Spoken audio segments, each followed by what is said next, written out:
Irmãos e amigos queridos, algumas pessoas estão dizendo assim, o livro de Apocalipse está terminando e realmente vai deixar muitas saudades.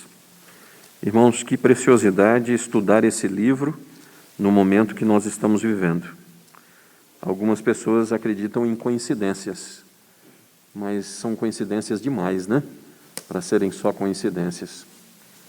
Hoje, por graça e misericórdia de Deus, nós meditaremos nos versos de 5 a 21. Peço ao diácono, por favor, se puder ligar a luz aqui de trás, eu agradeço. Apocalipse capítulo 21, os versos de 5 a 21. Amada congregação do Senhor Jesus, assentada como está, por favor, acompanhe Apocalipse capítulo 21, os versos de 5 a 21, quando dizem assim: E aquele que está sentado no trono disse: Eis que faço novas todas as coisas. E acrescentou: Escreve, porque estas palavras são fiéis e verdadeiras. Disse-me ainda: Tudo está feito. Eu sou o Alfa e o Ômega, o princípio e o fim. Eu, a quem tem sede, darei de graça da fonte da água da vida. O vencedor herdará estas coisas, e eu lhe serei Deus, e ele me será filho. Quanto, porém, aos covardes, aos incrédulos, aos abomináveis, aos assassinos, aos impuros, aos feiticeiros, aos idólatras e a todos os mentirosos, a parte que lhes cabe será no lago que arde com fogo e enxofre, a saber, a segunda morte. Então veio um dos 7 anjos que tem as 7 taças cheias dos últimos flagelos e falou comigo, dizendo: Vem, mostrar-te-ei a noiva, a esposa do Cordeiro. E me transportou em espírito até uma grande e elevada montanha e me mostrou a santa cidade, Jerusalém, que descia do céu da parte de Deus, a qual tem a glória de Deus. O seu fulgor era semelhante a uma pedra preciosíssima, como pedra de jaspe cristalina. Tinha grande e alta muralha, 12 portas, e junto às portas 12 anjos, e sobre elas nomes inscritos, que são os nomes das 12 tribos dos filhos de Israel. 3 portas se achavam a leste, 3 ao norte, 3 ao sul e 3 a oeste. A muralha da cidade tinha 12 fundamentos. E estavam sobre estes os 12 nomes dos 12 apóstolos do Cordeiro. Aquele que falava comigo tinha por medida uma vara de ouro para medir a cidade, as suas portas e a sua muralha. A cidade é quadrangular, de comprimento e largura iguais, e mediu a cidade com a vara até 12.000 estádios. O seu comprimento, largura e altura são iguais. Mediu também a sua muralha, com 144 côvados, medida de homem, isto é, de anjo. A estrutura da muralha é de jaspe, também a cidade é de ouro puro, semelhante a vidro límpido. Os fundamentos da muralha da cidade estão adornados de toda a espécie de pedras preciosas. O primeiro fundamento é de jaspe, o segundo é de safira, o terceiro de calcedônia, o quarto de esmeralda, o quinto de sardônio, o sexto de sárdio, o 7º de crisólito, o 8º de berilo, o 9º de topázio, o 10º de crisópaso, o 11º de jacinto e o 12º de ametista. As 12 portas são as 12 pérolas, e cada uma dessas portas de uma só pérola.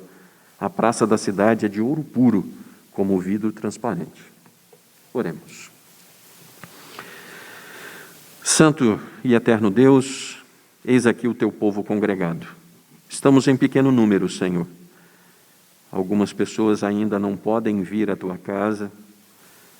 E, ó Deus, nós estamos emocionados como a Dona Graça orou. Nós estamos te dando graças porque a nossa disciplina começa a passar. No meio disso, ó Deus, alguns apostatarão para sempre, não mais virão à igreja.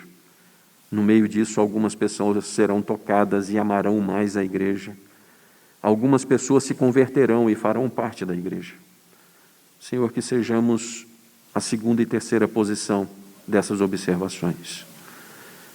Amado Deus, agora o teu servo pregador é um incompetente. Eu não tenho capacidade nenhuma, Senhor, de falar ao coração desse povo, e nem o povo de ouvir, ó Deus. então é um milagre nós ouvirmos o Senhor nos falando nessa manhã. Mas que vale a pena, ó Deus, que nós possamos ter vindo aqui para sermos transformados pela exposição da palavra. Que não sejamos mulambos, ó Deus, mulambos que conhecem a Escritura como poucos, mas o conhecimento não desce ao coração e não transforma, não causa ação. Tem misericórdia de nós. Nós oramos em o nome de Jesus. Amém. Irmãos queridos, Deus continua, através de João, escrevendo à igreja o quanto maravilhoso é ser paciente e, sobretudo, perseverante. Paciência e perseverança. Quem tem estudado o nosso devocional, ontem, o texto de Romanos capítulo 5, de 3 a 5, fala a respeito da tribulação, que produz perseverança, da perseverança que produz a experiência. Por favor, abra comigo em Apocalipse 2, verso 10. Apocalipse 2, verso 10.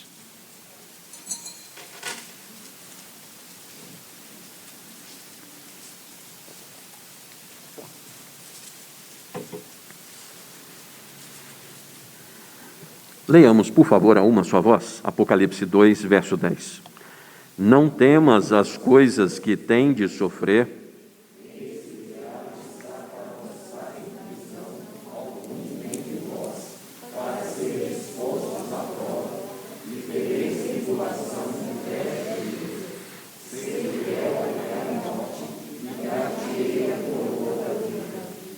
Ser fiel até a morte e dar-te-ei a coroa da vida. Existe uma promessa e existe uma promessa condicional aqui. A vida eterna não é para todos. A vida eterna é para aqueles que perseveram fiéis até o fim. Não adianta você ter começado bem se no meio do processo você derrapou e nunca mais voltou. Essa é a devocional de ontem. Não adianta ter começado bem a vida de crente. É como você vai terminar a vida de crente. Combati o bom combate, completei a carreira. Caso contrário, não. Meu irmão, minha irmã, em tempos de pandemia, de isolamento, de caos social, político, econômico, você está perseverando ou está debandando? Como é que vai a sua vida espiritual? Aos que forem fiéis até o fim, aos que tiverem sede de água viva, esse texto afiança um lenitivo tremendo. Mas aqueles que estão debandando, quem desistiu de ser transformado, o texto também afirma o que lhes aguarda. Ouça, você que foi comprado pelo Cordeiro de Deus, o seu comportamento comprova isso. Você está sendo fiel, firme, minha irmã, meu irmão? Rememorando o que é céu. Céu é o lugar aonde Deus está. É aonde Deus mora, é aonde os seres celestiais moram e aonde a igreja triunfante mora. Os que morreram com Cristo já estão na igreja triunfante. Muito bem. Segundo aos Coríntios 5:1 diz assim: sabemos que se a nossa casa terrestre desse tabernáculo se desfizer, temos da parte de Deus um edifício, casa não feita por mãos, eterna nos céus. Esse edifício preparado para quando esse corpo se desfizer é para dormir, irmãos. Temos da parte de Deus um edifício no céu para no dia que você morrer, você vai para lá dormir. Então, irmãos, o sono da alma é um desserviço ao Evangelho, é um engodo de Satanás usado nos últimos tempos para tirar a esperança do povo de Deus. Você vai ficar dormindo, esperando aí um tempo que você não sabe o quanto. Não é isso que as Escrituras dizem. Nós temos um edifício preparado por Deus, casa não feita humana, não feita por mãos humanas, eterna nos céus. Quando nós fecharmos os olhos aqui, abriremos à direita ou à esquerda, ou no inferno ou no céu. Quero dizer que o céu, então, é o lugar aonde Deus está. Esse edifício é preparado para aqueles que já partiram até a volta gloriosa do Cristo, que será nas alturas. Mas e depois? Onde será o céu? Segundo aquilo que Deus nos falou no último sermão, Apocalipse 21, de 1 a 4, Eis que Deus fará novos céus e nova terra. Irmãos, Deus habitará conosco em novos céus e nova terra. Os que morreram já gozam de céu ou de inferno.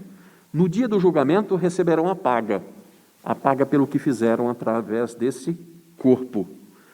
Irmãos, nós seremos julgados não para a salvação, mas para a recompensa pelas obras, ou para cima ou para baixo, para o gozo eterno ou para o lugar aonde o verme não morre, aonde o choro não passa.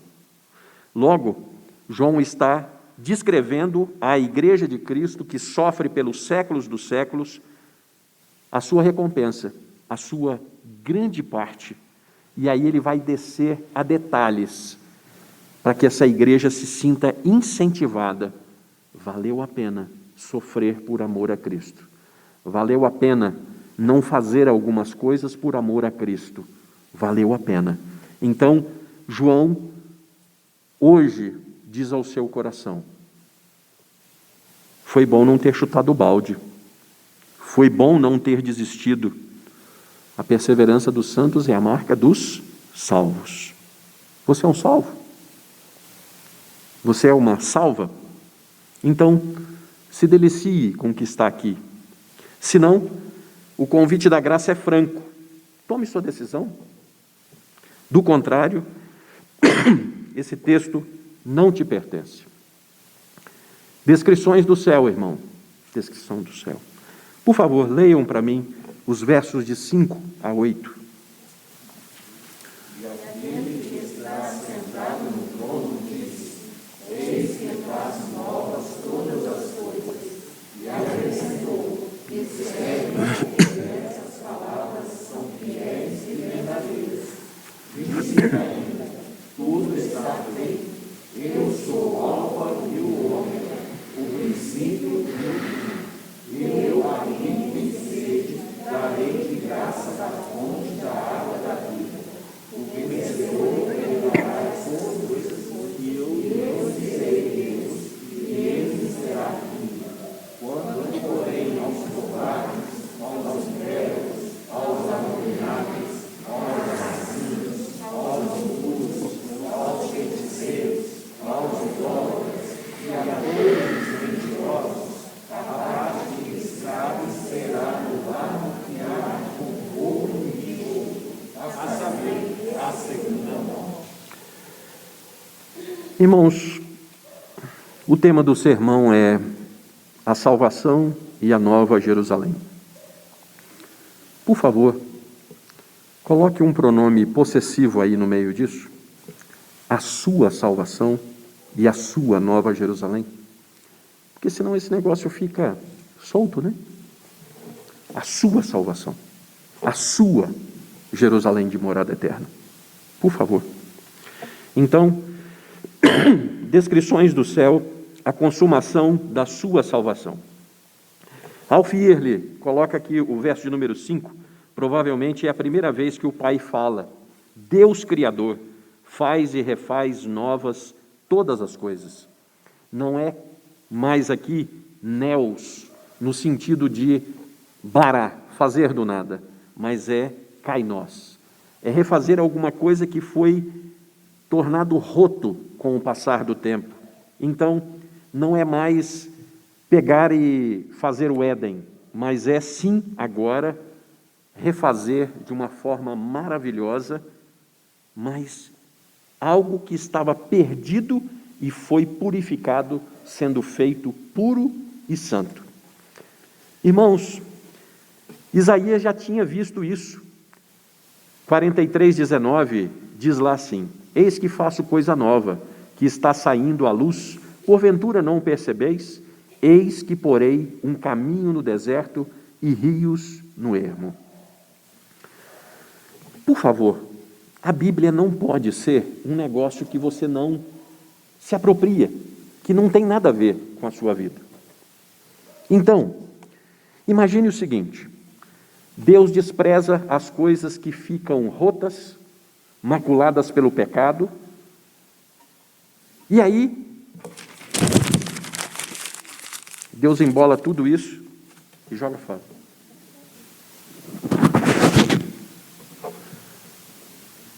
Já pensou se fosse assim? Deus não pega as coisas rotas que se estragaram com o mau uso e diz assim, isso aqui não serve mais. Existe um processo na etapa de salvação que se chama redenção. Deus pega coisas rotas que ninguém quer mais e faz delas novas criaturas, puras, santas, como um milagre. Sabe aquela expressão, escreve porque não quero que fique só na palavra dita? Então, Deus está mandando João registrar o seu compromisso de fidelidade quando ele diz assim, em verdade vos digo. João, escreve isso, pode escrever, eu estou dando a minha palavra. Verso de número 6, leiam para mim, por favor, irmãos. Disse-me ainda, tudo está feito. Eu sou o ômega, o princípio e o fim. Eu, a quem tem sede, darei de graça da fonte da água da vida. Está tudo feito, cumprido, consumado. Isso é para nós. Irmãos, nós somos teístas. O que é ser teísta? Teísta é aquele que crê que Deus criou tudo, Deus dirige tudo para um alvo. Nós somos aqueles que cremos na total soberania de Deus. Não cai uma folha sem que seja da vontade de Deus. Por favor, não cai uma folha sem que seja da vontade do Senhor. Aí ele está dizendo para a igreja assim, está consumado aquilo que eu planejei desde os meus propósitos eternos. Chegou aonde eu queria antes da fundação do mundo. Irmãos, nós somos deístas. Deus criou e Deus conduz o barco. Os deístas dizem, Deus criou e deixou o barco solto. O barco seguia. Nós somos teístas fechados da total soberania de Deus. Agora, irmãos, existe algo nisso aqui que é algo que nós não podemos perder de vista. 2 de Timóteo 2,13, diz assim, porque quando nós somos infiéis, ele permanece fiel, porque de maneira nenhuma ele pode negar-se a si mesmo.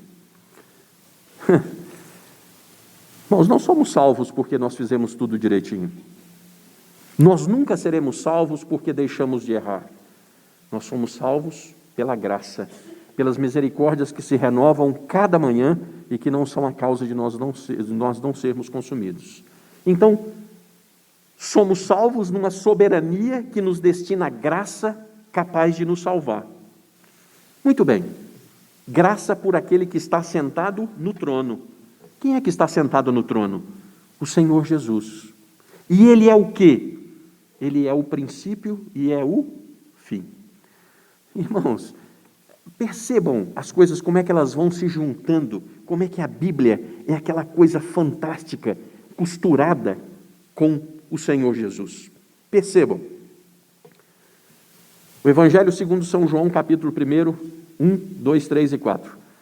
O Verbo estava com Deus e o Verbo era Deus, e nada do que foi feito sem que fosse feito por obra dele. Jesus é aquele que fez. Aí você vai a Gênesis, façamos, pois. Então, Jesus estava no princípio. Todas as coisas foram feitas por intermédio dele. Jesus é o alfa. E a Bíblia diz que ele é o ômega. Então, espera aí. Jesus está no princípio e Jesus está no julgamento final. Algumas pessoas acham que podem amar a Deus sem amar o Senhor Jesus. Ele é o único que nos dá acesso ao Senhor e a todas as promessas do nosso Deus. João está deixando claro para a igreja, ainda no verso de número 6, que havia muitos para que sentissem sede de Jesus. Você tem essa consciência de urgência de salvação? Você tem consciência que existem muitos sedentos de água viva hoje? Meu irmão, minha irmã, você tem certeza que enquanto tiver vida, como prova que é um crente, você deve continuar a ter sede? Você deve continuar a ter sede. Muito bem. Por favor, você tem fome e sede de justiça? Ou você vê as coisas e diz assim, não, mas isso é assim mesmo, isso aí não adianta não. As pessoas são assim. Eu sou assim, eu nasci assim. Você tem sede? Enquanto você tiver brilho nos olhos e ardor no coração, significa que você não se conformou, que você não tomou a forma do mundo, que você não desistiu de lutar, mas quem não perseverou, quem esfriou? Irmãos, porque terremoto, porque a epidemia do Covid-19, porque, se você for para a linha da história, todas as coisas, inclusive uma pandemia como essa, já aconteceu antes. E muito mais grave do que está acontecendo hoje. Qual é o sinal mais evidente da volta de Cristo, preeminente? Agora, qual é? Apostasia. Uma igreja que não faz a menor diferença. É um censo brasileiro que publica que nós já somos mais de 30% da população e a corrupção continua a mesma, a devassidão está piorando, nada melhora. Que evangelho é esse? É aquele evangelho, irmãos, que publiquei aquela coisa horrível no grupo da igreja? É alguém que tem conhecimento bíblico que envergonha os outros. Mas que conhecimento bíblico é esse que não transforma pessoas? Irmãos, não é assim. Não é assim. Quando nós vamos ao verso de número 7, por favor, leiamos juntos. 21:7. O vencedor herdará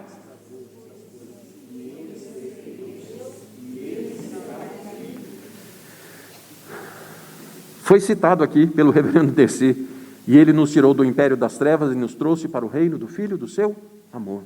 Abrimos esse culto dizendo isso. Então, ao vencedor herdará essas coisas. Ele será o que de Deus? Filho de Deus. Muito bem. Vocês veem como a Bíblia é um livro constante, consonante, porque é o livro canônico, sagrado. Isso é que dá autoridade à Bíblia, irmãos. Os livros foram constituídos por pessoas distantes, algumas delas nunca se conheceram, e falaram a mesma coisa. O Santo Espírito de Deus é autor desse livro. Irmãos, homens, Gálatas 6:7, mulheres, Romanos 8:17, por favor. Hoje eu estou animado um tanto que vocês não fazem ideia. Romanos 8:17 para os homens, né? E as mulheres, é o contrário.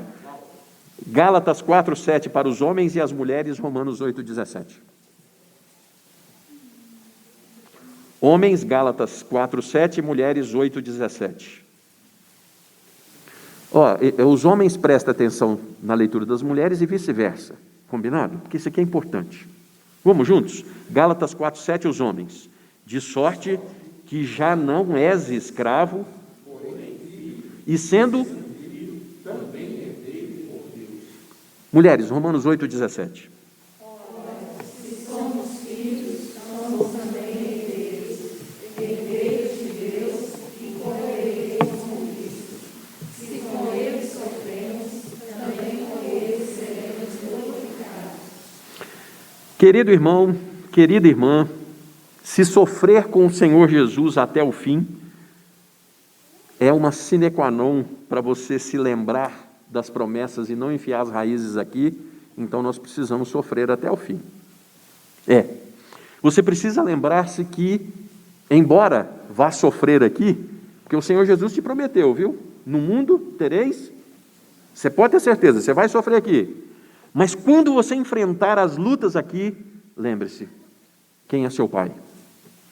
Os dois textos dizem assim, porém você é filho, porém você é herdeiro de todas as promessas de Deus, porque é ao vencedor que está prometida a vitória de filho. Lembram que a todas as igrejas foi prometida aquela recompensa? Ser fiel até a morte. Não debande. Ser fiel até a morte. e eu vou dar para você a recompensa. A morte, porque quem esmorecer, baixar a guarda e se entregar ao mundo, entregar e desistir de lutar, é ser adepto do, isso aqui não tem nada a ver não, isso aqui todo mundo está fazendo, não tem nada a ver não, é mesmo? Você pode ler comigo o verso de número 8, fazendo favor? 21:8, vamos juntos? Apocalipse 21, verso 8. Quanto, porém, aos covardes, aos incrédulos, aos abomináveis, aos assassinos, aos impuros, aos feiticeiros, aos idólatras e a todos os mentirosos, a parte que lhes cabe será do lado que arde do fogo e enxofre, a saber, a segunda morte. Vamos debulhar esse texto aqui? O que é covarde? Covarde é quem não teve coragem de confessar o Senhor Jesus diante dos homens. Quantas pessoas estão frequentando a igreja conosco há anos e continuam covardes? Quantas pessoas estão na igreja, confessaram o Senhor Jesus aqui na frente? Não é fácil, mas aqui é mais fácil. Eu quero ver você continuar confessando o Senhor Jesus na frente da sua família, na frente das pessoas lá de fora. Porque senão você é um covarde. Rompa com o que for, para que você não seja um covarde quanto ao Senhor Jesus. Incrédulos. Deus chama as pessoas a crer. Peça forças e discernimento para isso. Senhor, me ajuda a crer. Sabe aquela caixinha de promessa que você tem em casa? Joga aquilo fora. Aquilo não presta. Jogue a caixinha de promessas fora. Não presta. Porque aquilo ali é muito fácil. É você só crer nas promessas. Mas é o seguinte, ou Jesus é Salvador e Senhor da sua vida, ou Ele não é nada. Ou você crê nas suas obrigações e nas promessas, ou você só está querendo o ônus, mas bônus nenhum.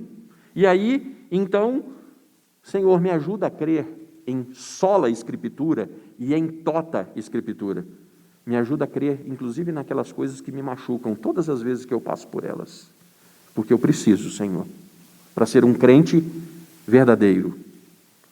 Abomináveis são os detestáveis diante de Deus pela impenitência dos seus pecados. Impenitente é quem se entregou e peca deliberadamente, irmãos. O sujeito continua, né? Ele tem uma cara para poder entrar na igreja e outra, e outra, e outra.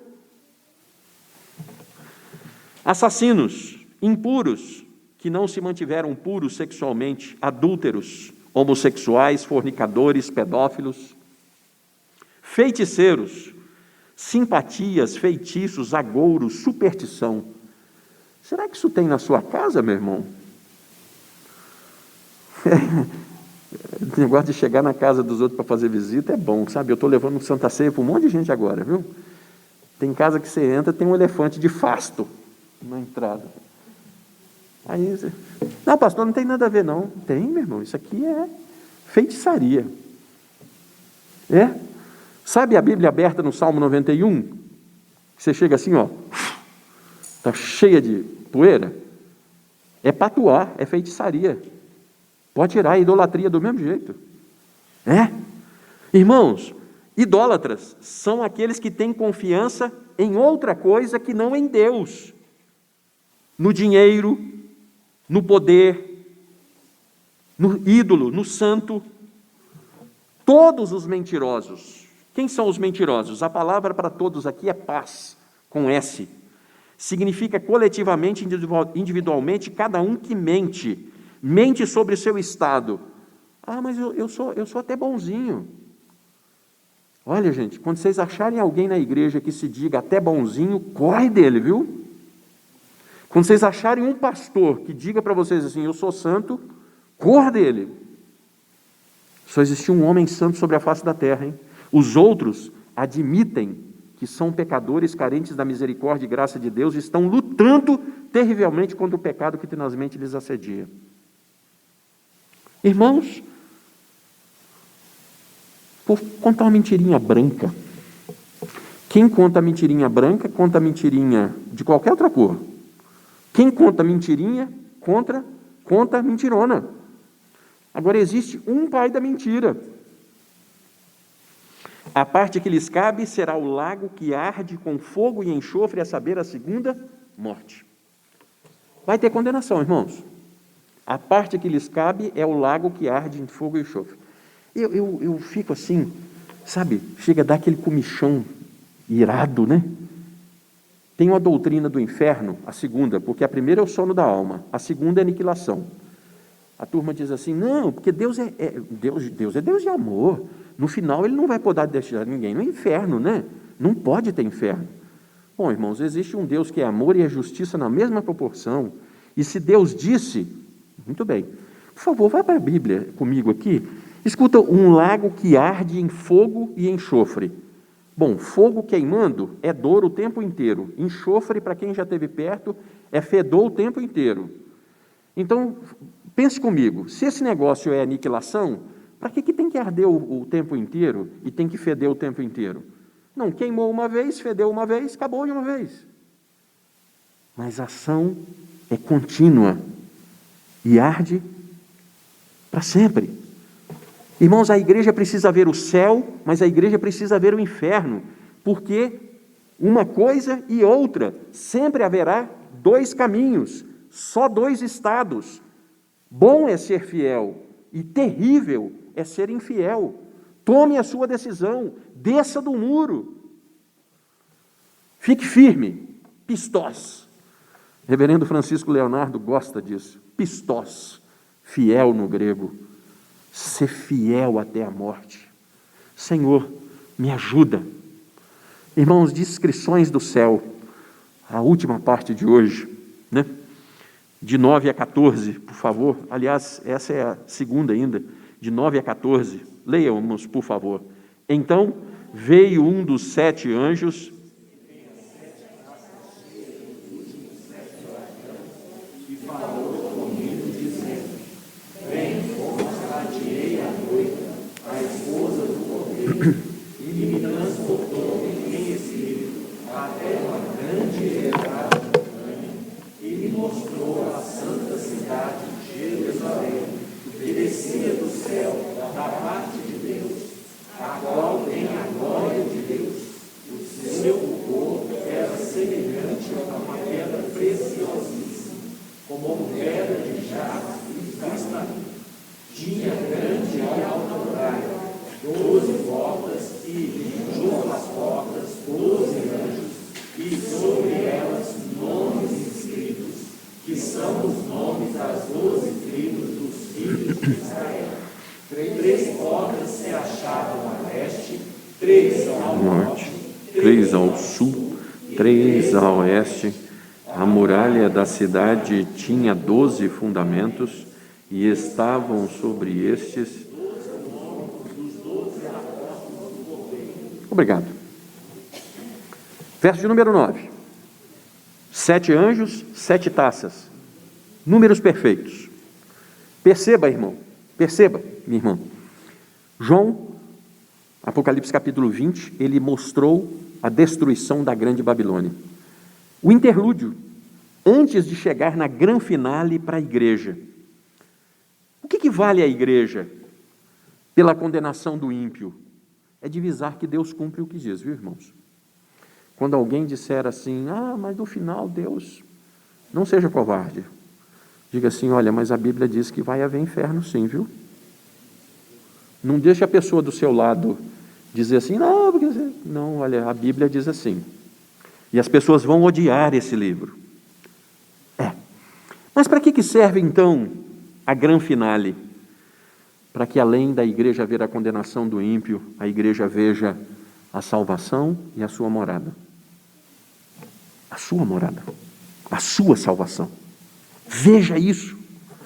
Verso de número 10 diz assim: E me transportou em espírito até a grande e elevada montanha e me mostrou a santa cidade, Jerusalém, que descia do céu da parte de Deus. Quem é a nova Jerusalém? A noiva. Quem é a noiva? A igreja. Volte comigo, 17:1, Apocalipse 17:1. Volte lá comigo, por favor. Os 7 anjos de novo aí, ó. Vamos ler juntos? 17:1. Veio um dos 7 anjos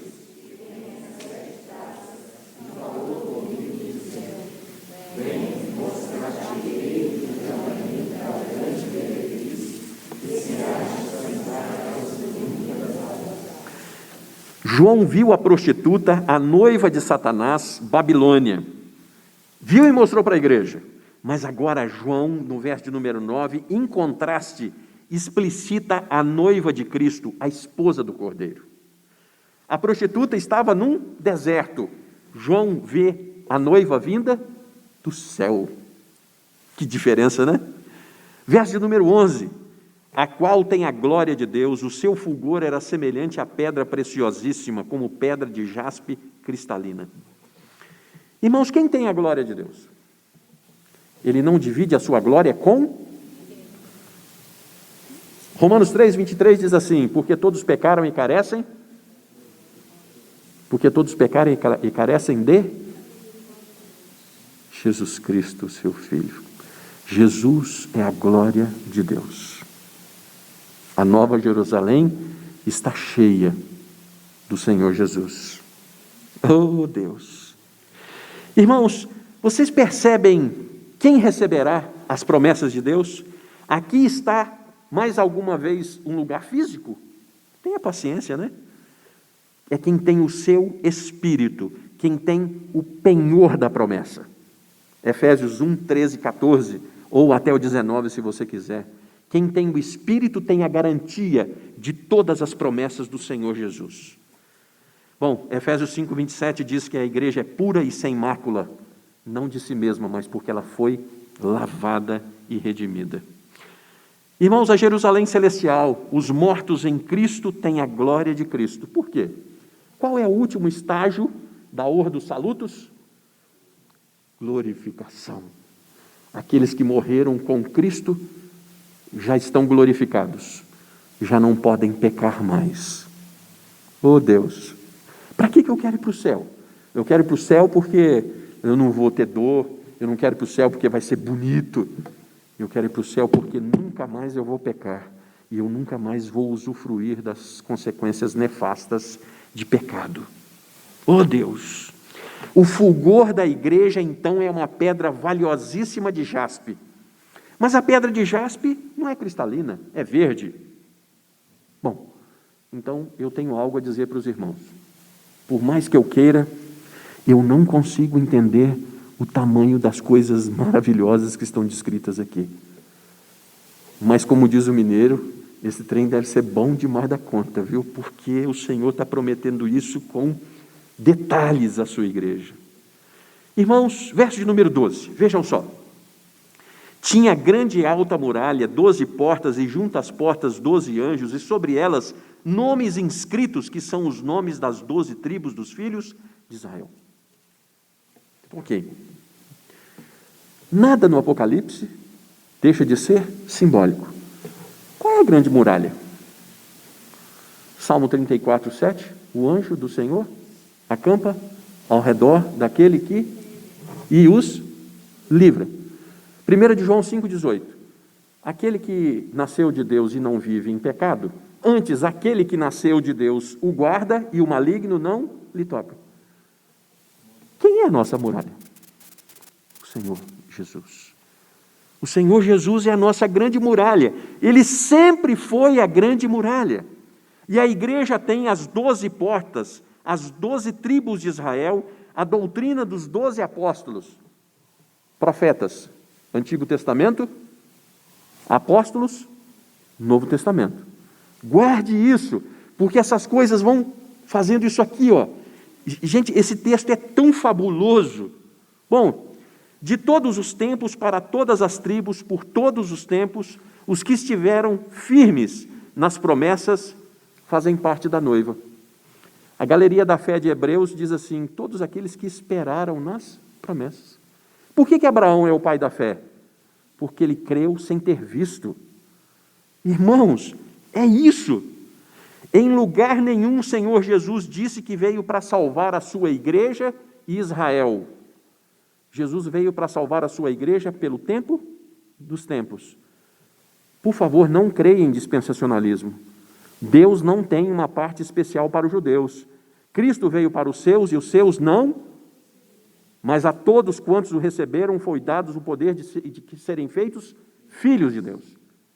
Então, Jesus não veio para salvar a igreja e o Israel.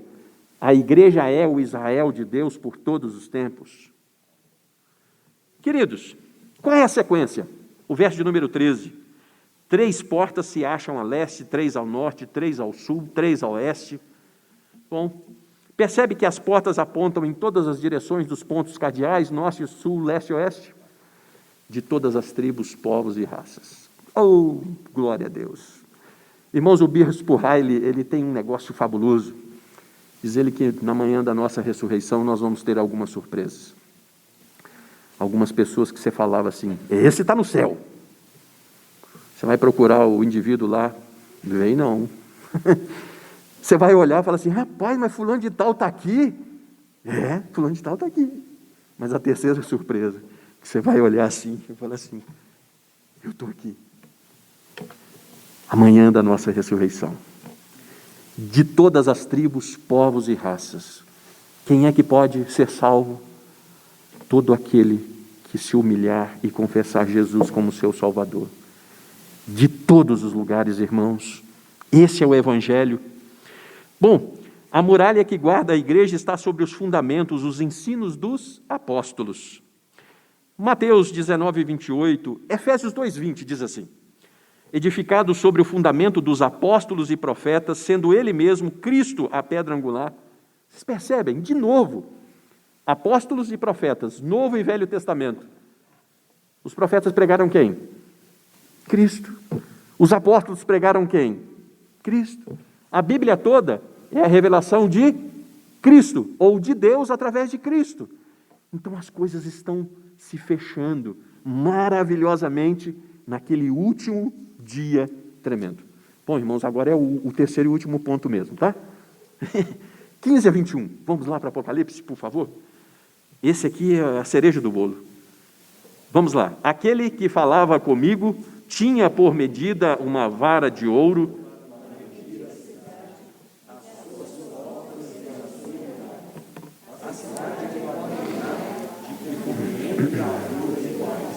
E mediu a cidade com a vara até 12.000 estádios. O seu comprimento, a largura e a altura são iguais. Mediu também a sua muralha, 144 arrobas, medidas de homem, isto é, de anjo. A estrutura da muralha é de jaspe. Também a cidade é de ouro puro, semelhante a vidro líquido. Os fundamentos da muralha da cidade estão adornados de todas as espécies de pedras preciosas. O primeiro fundamento é de jaspe, o segundo de safira, o terceiro de calcedônia, o quarto de esmeraldas, o quinto de sardônio, o sexto de sardio, o sétimo de crisólito, o oitavo de berilo, o nono de topázio, o 10º de crisópraso, o 10º de jacinto e o 10º de ametista. As 12 portas são 12 pedras, e cada uma dessas portas de uma só pedra. A praça da cidade é de ouro puro, como vidro transparente. Só até o 21. Irmãos, cereja do bolo. Eu queria que você tivesse sem máscara para vocês verem o tamanho do sorriso. Mas eu acho que dá para ver, né? Verso de número 15. Aquele que falava comigo tinha por medida uma vara de ouro para medir a cidade, suas portas e a sua muralha. Ok. Como é que se chama isso aqui? Palavra de Deus, Bíblia Sagrada, cânon sagrado. A palavra grega cânon significa vara de medir o que é sagrado. O que é que vai medir tudo lá no céu de forma valiosa pelo ouro? Tudo lá no céu é medido pela palavra que Deus nos confiou aqui na terra. Está aqui. E aí, irmãos, tudo que sustenta e guarda a cidade, tudo que sustenta e guarda a cidade É pela palavra, pela vara de medir preciosa. Verso 16. A cidade é um cubo perfeito. Lembra do cubo perfeito? Os santos dos santos no tabernáculo. Por isso nós pensamos na perfeição da igreja por todo o tempo, irmãos. A igreja tem sido exposta à perfeição e isso tem uma implicação tremenda. Por favor, perceba, a pureza da igreja é comprovada pela glória de Cristo. E agora, ela é perfeita porque ela foi autenticada pela medida das Escrituras. Rodrigo vai chegar lá na porta do céu, fala assim: Rodrigo, tira a carteirinha da igreja aí. Ele mete a mão no bolso. Posso entrar? Rodrigo, seu nome? Bota a palavra em cima do Rodrigo. Diz assim: opa, tem a medida. Tem a medida da palavra. Jesus Cristo é a verdade. A palavra de Deus é a verdade. Tudo só entra no céu pela medida exata da palavra. 12.000 estádios, 2.260 quilômetros. Essa é a medida, irmãos? 12 é o número de apóstolos e das tribos, indica portas de entrada, apóstolos e profetas, mas 1.000 é um número incontável. Irmãos, por favor, não olhem para o Apocalipse que não por uma linguagem figurada. Versos 17 e 18, e a muralha? 144 vezes 45 centímetros, dá 65 metros. Se você for encarar isso aqui literalmente, Heródoto diz que Babilônia tinha 90 metros de altura por 23 de largura. Você pode olhar isso aqui como literal, a cidade santa perdendo para a Babilônia? Tenha paciência, né? Mesmo porque não se sabe se é medida de homem ou de anjo, mas Brodmann dá uma boa resposta para essa dúvida. João estava junto do anjo, não estava? Provavelmente João estava dizendo que eles eram da mesma estatura, ou que a medida dos dois diante das coisas celestiais era a mesma. Ótimo, irmãos. E o 144 nós sabemos que é o produto de 12 vezes 12, apóstolos vezes profetas.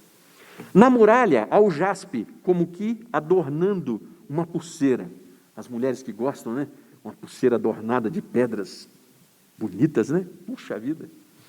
A cidade era de ouro. Flávio Joséfo diz que o templo tinha lâminas de ouro na fachada que refletiam um brilho impressionante.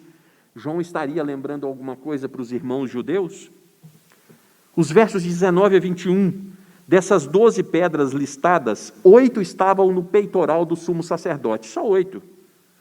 Mas, irmãos, Charles faz ver o seguinte: a relação dessas pedras é a mesma dos símbolos egípcios e árabes do zodíaco, em ordem inversa.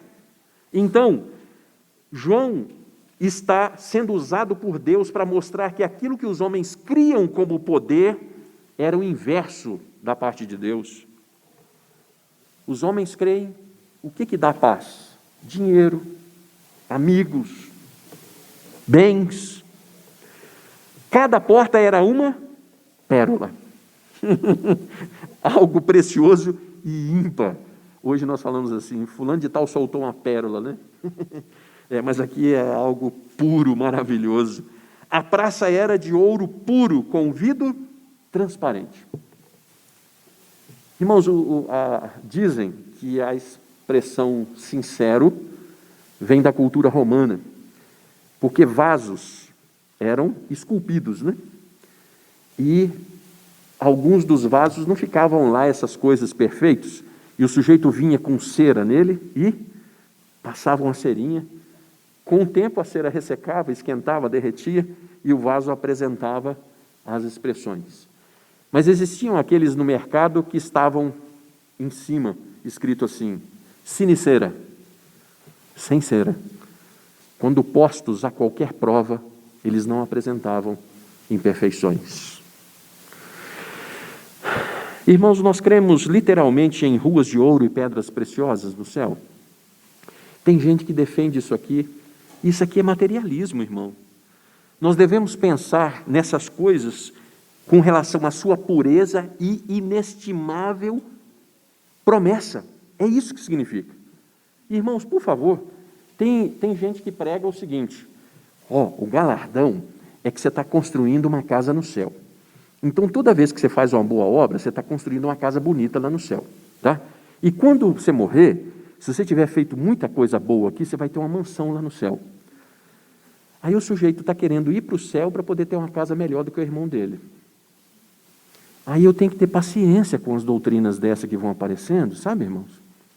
Tenha paciência. Irmãos, as coisas preciosas do céu, puras do céu, significam para a igreja o seguinte: você não sabe o valor, a beleza das coisas que Deus tem reservado para você.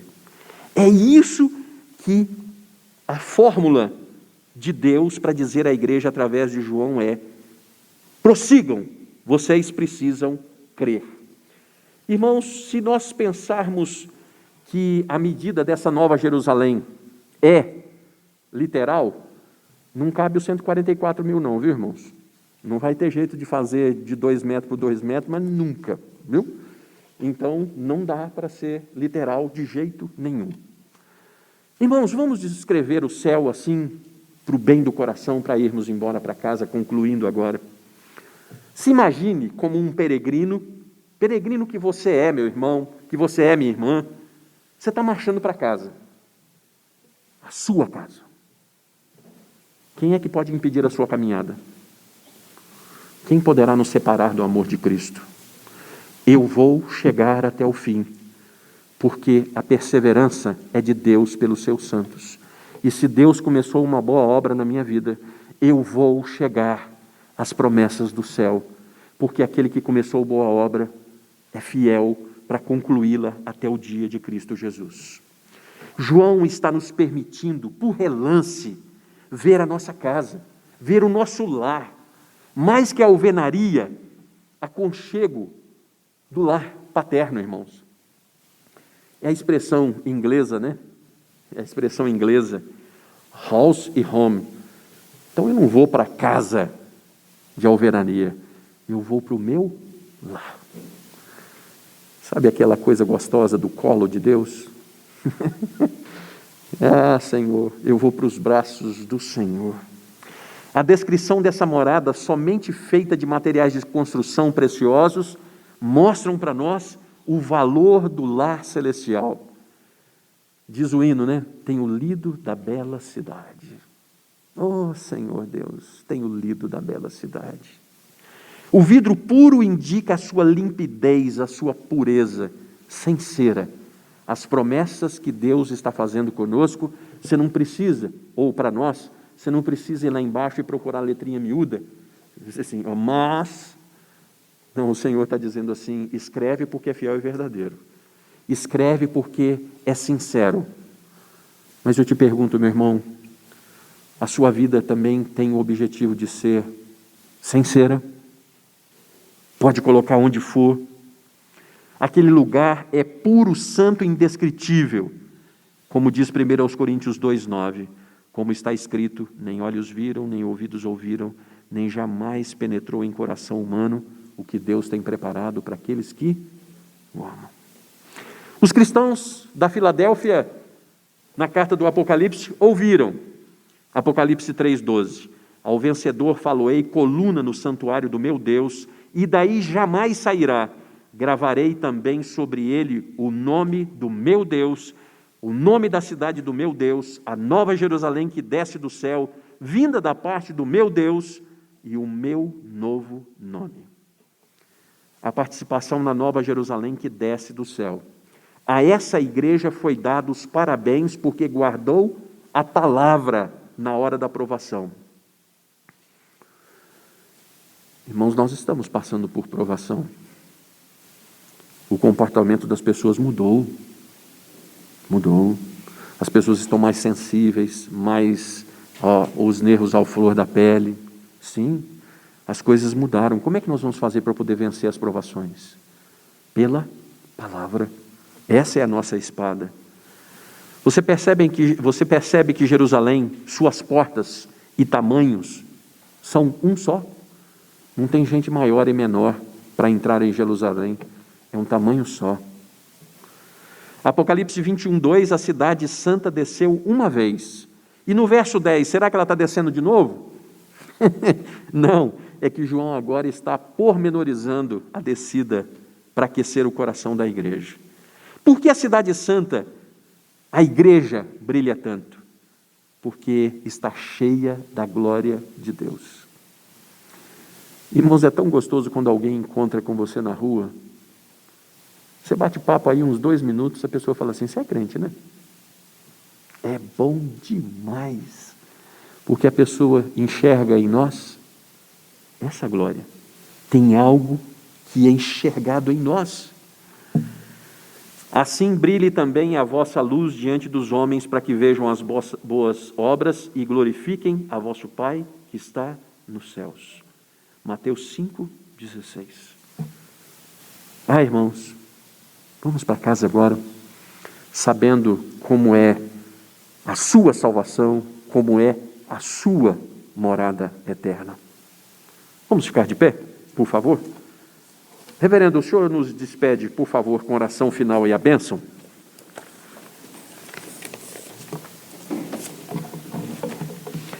Irmãos queridos, o reverendo vai orar, impetrar a bênção, nós teremos o pós-lúdio, oração silenciosa, e depois os diáconos vão encarregar de ir encaminhando as pessoas